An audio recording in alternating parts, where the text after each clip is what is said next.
이겼으나 버림받은 왕이라는 제목으로 말씀을 나누겠습니다. 어제 하나님께서 사울에게 명령하시기를 아말렉 족속을 진멸하라고 말씀하셨습니다. 여기서 이 진멸이라는 이 단어는 헤렘이라고 하는 히브리어인데 이 여호수아서에서 자주 등장하는 단어입니다. 여호수아서 8장 26절 말씀 한번 같이 읽겠습니다. 시작. 아이 주민들을 진멸하여 바치기까지 여호수아가 단창을 잡아 든 손을 거두지 아니하였고. 진멸하여. 또 35절 여호수아 10장입니다. 그날에 그 성읍을 취하고 칼날로 그것을 쳐서 그 중에 있는 모든 사람을 당일에 진멸하여 바쳤으니 라기스에 행한 것과 같았더라. 반복되어 나오는 표현이 있으실 거예요. 자, 11장 12절 하나만 더 봐요.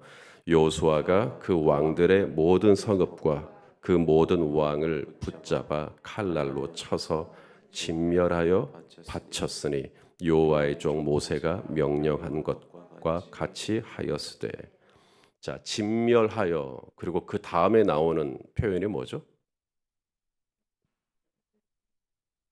방금 다 읽으셨는데 진멸하여 바쳤으니, 진멸하여 바치기까지, 진멸하여 바쳤으니, 뭐 이런 표현들. 그러니까 진멸한다. 이 헤렘이라는 뜻이 바로 그거예요. 헤렘은 하나님의 거라는 겁니다. 하나님의 거니까 진멸하여 하나님께 돌리는 겁니다. 진멸하여 하나님께 바치는 거죠. 그게 헤렘의 뜻입니다. 아말렉을 진멸하라는 것도 똑같은 의미입니다. 아말렉이 이스라엘을 대적했죠. 겉으로 보기에는. 하지만 아말렉은 하나님을 대적한 겁니다.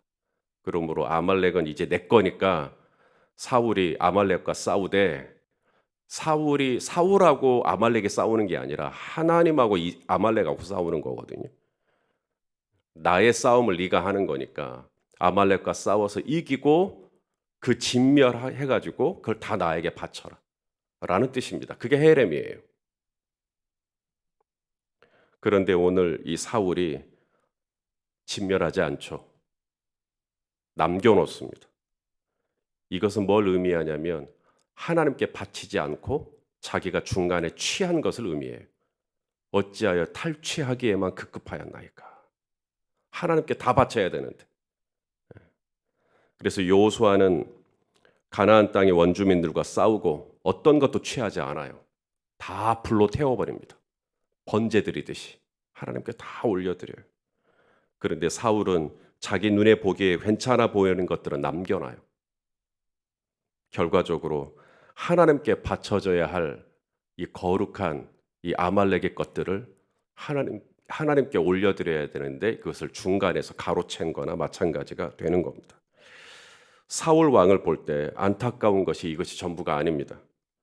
사무엘 선지자가 이제 꾸짖어요. 어찌하여 하나님의 것에 손을 댔습니까?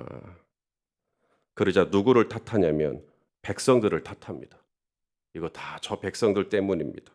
우리 20절과 21절 말씀 같이 보겠습니다.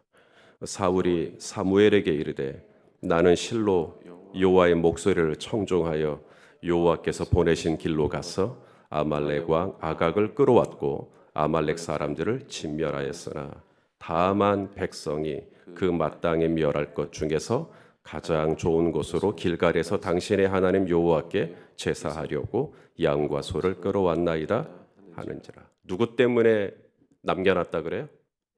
자기는 진멸하려고 그랬는데 백성들이 남겨놓자 그래가지고 남겨놨습니다. 정말일까요? 우리 9절을 보시면 사울과 백성이, 주어가 사울과 백성이에요. 사울이 먼저 나옵니다. 아갑과 그의 양과 소의 가장 좋은 것 또는 기름진 것과 어린 양과 모든 좋은 것을 남기고 진멸하기를 즐겨 아니했다. 사울이 주도적이었습니다. 그런데 정작 하나님께 책망을 받자 비겁하게 누구를 탓하냐면 백성들을 탓하는 거죠. 이거 저 사람들 때문입니다. 여러분, 사울이 방금 전쟁을 했어요. 아말렉과 전쟁을 벌였습니다. 누구보다 선두에 서서 군대를 지휘했습니다. 아말렉 왕 아각을 사로잡았어요. 그리고 그가 가진 모든 소유들을 탈취했습니다. 누가 봐도 멋진 모습입니다. 늠름한 모습입니다. 멋있는 모습입니다. 하나님을 위해 아말렉과 싸우고 승리한 이 왕의 모습을 보십시오. 얼마나 백성들이 좋아했을 것이며, 이 모습만 보면 누가 이 왕이 버림받을 줄 생각을 했겠어요?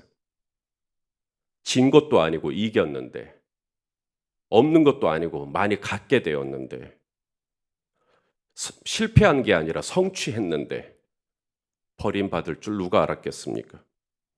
하나가 더 있어요. 사울은 하나님을 위해 전쟁만 한 게 아니라 예배도 드립니다. 아말렉과의 전쟁 이후에 이제 말하자면 하나님께 감사의 제사를 드리는 겁니다. 그런데 이 중요한 자리에 이제 사무엘 선지자가 안 가겠다는 거예요. 거기까지 가야 마침표가 찍어지는 거거든요. 감사 예배까지 가야 이제 사울이 완전히 이 전쟁의 공로를 얻게 되는 거예요. 그런데 사무엘 선지자가 거기는 안 가겠다라는 거예요. 그래서 사무엘 선지자를 붙잡죠. 저랑 같이 갑시다. 안 갑니다. 갑시다. 안 갑니다 하다가 옷이 찢어져요. 옷이 찢어지는 게 예언적인 행동입니다. 옷이 찢어지자 사무엘이 예언을 하죠. 이 나라를 하나님이 찢으실 거라고. 다른 이방 나라에게 주실 거라고. 자, 우리 27절 말씀만 한번 읽어보겠습니다. 시작. 사무엘이 가려고 돌아설 때 사울이 그의 겉옷자락을 붙잡음에 찢어진지라. 사울이 사무엘을 그렇게 꽉 붙잡은 이유, 내가 잘못했고 나를 좀 불쌍히 여겨주시라고 하나님의 긍휼하심을 얻기 위해서가 아니었어요.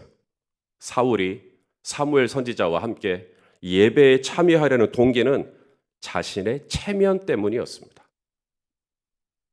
자, 우리 30절 말씀을 같이 또 읽어보겠습니다. 30절 말씀이 준비가 안 됐네요. 오늘 여러분 성경책을 좀 보시고 우리 30절 말씀을 같이 읽겠습니다. 시작. 사울이 이르되 내가 범죄하였을지라도 이제 청하옵나니 내 백성의 장로들 앞과 이스라엘 앞에서 나를 높이사 나와 함께 돌아가서 내가 당신의 하나님 여호와께 경배하게 하소서 하더라. 자, 사무엘 선지자에게 왜 예배에 참여해 달라고 부탁을 하냐면 거기 가서 백성의 장로들 앞과 이스라엘 앞에서 누구를 높여요? 자기를 높여 주십시오. 성도 여러분, 우리가 예배를 드리는 이유는 누구를 높이시기 위함이에요? 하나님을 높이시기 위함이죠. 그런데 지금 사울은 누구를 높이기 위해 예배를 드리겠다는 거예요? 자기를 높이기 위해서 예배를 드려야겠다는 거예요. 여러분, 예배 드립니다. 사울이. 예배 안 드리는 거 아니에요. 사울이 그리고 이날 어떻게 예배를 드렸을까요? 뭐 정확한 묘사는 없습니다만은 그래도 큰 전쟁을 치르고 하나님께 감사하는 예배를 참여하는 이 사울의 모습은 그 누구보다 경건하고 열정적이고 헌신적이고 믿음 충만한 모습으로 예배를 드리지 않았겠는가? 그 모습만 보면 누가 그 왕이 버림받으리라 생각을 하겠어요? 방금 전에는 블레셋과 싸워서 승리를 거뒀어요. 3만의 병거와 6천의 마병을 이겼어요. 그리고 방금은 아말렉을 이겼어요. 사울이 가는 곳마다 이겼다라고 성경은 말씀합니다. 그리고 예배를 드립니다. 하나님께 번제를 드리고 화목제를 드리고 오늘 이 전쟁을 마친 이날에는 감사의 제사를 드립니다. 겉으로만 봤을 때는 아무런 문제가 없습니다. 우리를 위해서 헌신하는 왕입니다. 전쟁에서 선두에 서서 지휘하는 왕입니다. 헌신적인 왕입니다. 그리고 신실한 왕이죠. 그런데 버림받습니다. 겉으로 볼 때에는 너무나 성공적인 사역자입니다. 누가 의심이나 하겠습니까? 그런데 하나님께 버림받습니다. 하나님께서 오늘 이 사울 왕의 모습을 우리에게 보여주는 이유가 있어요. 이 사울 왕이 얼마나 인간적으로 볼 때 참 찌질하고 못났는지, 비겁하고 옹색하고 무책임하게 그지없는 불경건한 사울인지 폭로하기 위함이 아닙니다. 다소 불편한 사울의 모습이 어디 멀리 가 있는 게 아니라 바로 내 안에도 있을 수 있다라는 것을 가르쳐 주시기 위함입니다. 우리 23절 말씀을 같이 한번 또 읽겠습니다. 시작. 이는 거역하는 것은 점치는 죄와 같고 완고한 것은 사신 우상에게 절하는 죄와 같음이라. 왕이 여호와의 말씀을 버렸으므로 여호와께서도 왕을 버려 왕이 되지 못하게 하셨나이다 하니. 굉장히 슬픈 이야기입니다. 왜 하나님께서 이런 이야기를 우리에게 들려주실까? 그렇게 늠름하게 멋지게 쓰임 받았지만 과감하게 또 하나님 버려버리시는, 왜 이런 슬픈 얘기를 우리에게 들려주실까? 성도 여러분, 하나밖에 없습니다. 저와 여러분으로 하여금 하나님을 경외하는 법을 가르쳐 주시기 위해서요. 그러므로 바르게 묵상을 하는 사람, 바르게 기도를 하는 사람은 묵상을 하면 할수록 하나님을 두려워합니다. 기도를 하면 할수록 하나님께 더 철저해요. 더 나아가 바르게 묵상하는 사람은 묵상을 하면 할수록 머리가 커지는 게 아닙니다. 묵상을 하면 할수록 비판하고 판단하고, 그게 아니라 머리가 커지는 게 아니라 묵상을 하면 할수록 믿음이 커져요. 마음이 커져요. 그래서 다른 사람들을 함부로 재단하는 것이 아니라 다른 사람을 존중히 여겨주죠. 우리 야고보서 1장 27절 말씀 한번 같이 볼까요? 시작. 하나님 아버지 앞에서 정결하고 더러움이 없는 경건은 곧 고아와 과부를 그 환난 중에 돌보고 또 자기를 지켜 새 속에 물들지 아니하는 그것이니라. 이 고아와 과부, 당시 사회적으로 가장 괄시받고 천대받는 사람, 누구도 욕해도 할 말이 없는 사람, 누구도 손가락질을 해도 할 말이 없는 사람, 가까이 하기 싫어하고 혐오스러워하고 그에 대해서 수군거리고 험담을 해도 아무런 문제가 없는 사람. 그런데 당신이 진짜 묵상하는 사람이라면 이런 사람들에 대해서 함부로 하지 아니하고 손가락질만 하는 게 아니라 그들을 보살펴 준다는 거예요. 다시 말해 그들을 위해서 기도해 줘요. 오늘 사무엘도 똑같습니다. 사울 왕과 헤어져요. 예배를 드리는 자리에는 가주기는 하는데 그게 마지막 예배였어요. 다음에는 절대 사울하고 만나지를 않습니다. 헤어져요. 완전히 헤어집니다. 그랬는데 이게 미움과 그런 감정이 아니라 오늘 본문에 보면 슬픔의 감정이 있어요. 우리 35절 말씀 또 같이 보겠습니다. 시작. 사무엘이 죽는 날까지 사울을 다시 가서 보지 아니하였으니 이는 그가 사울을 위하여 슬퍼함이었고 여호와께서는 사울을 이스라엘 왕으로 삼으신 것을 후회하셨더라. 오늘 말씀을 들으시면서 우리 성도님들 마음이 불편하실까 염려됩니다. 제가 그랬어요.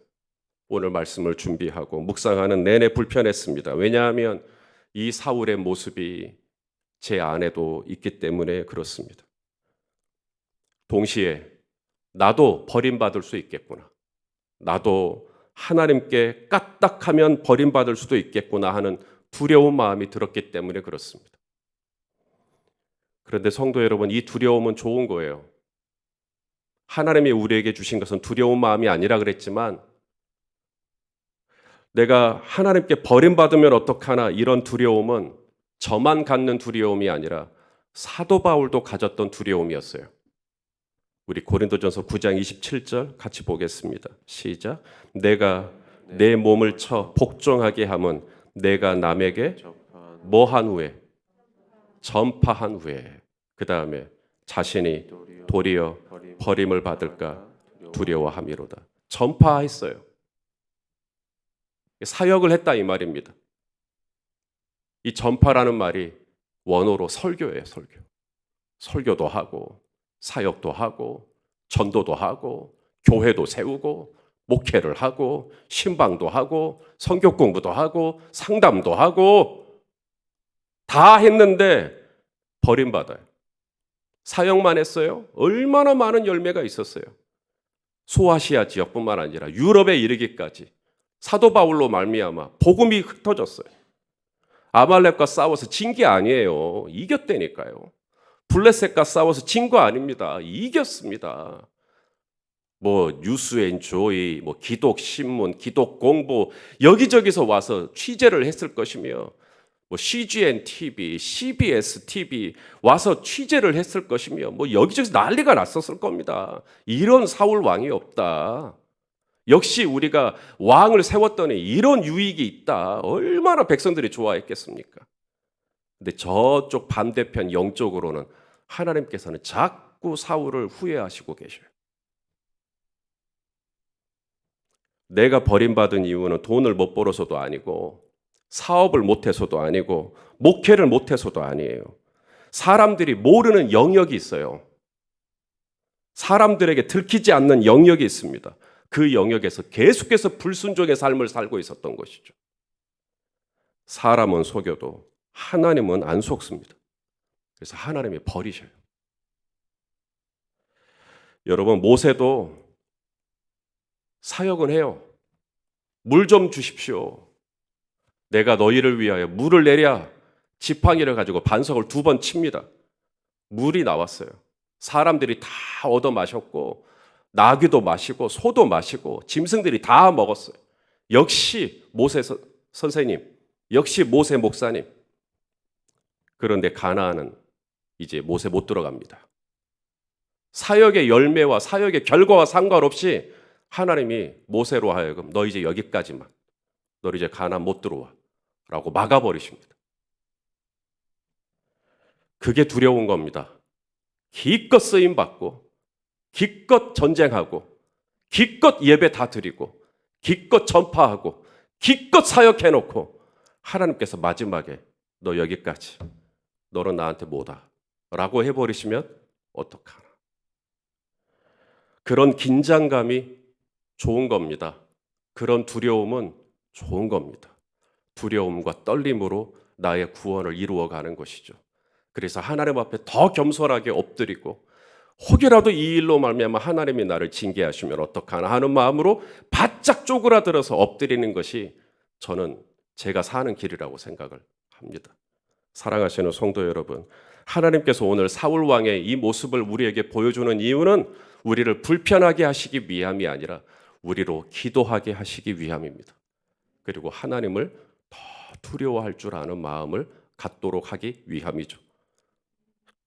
아무쪼록 오늘도 사람이 보는 곳에서만 잘하는 게 아니라 사람이 보지 못하는 곳에서도 진심으로 중심으로 우리 하나님을 예배하고 우리 하나님을 순종하고 우리 하나님과 동행하는 복된 날 되시기를 주님의 이름으로 축원합니다. 기도하시겠습니다.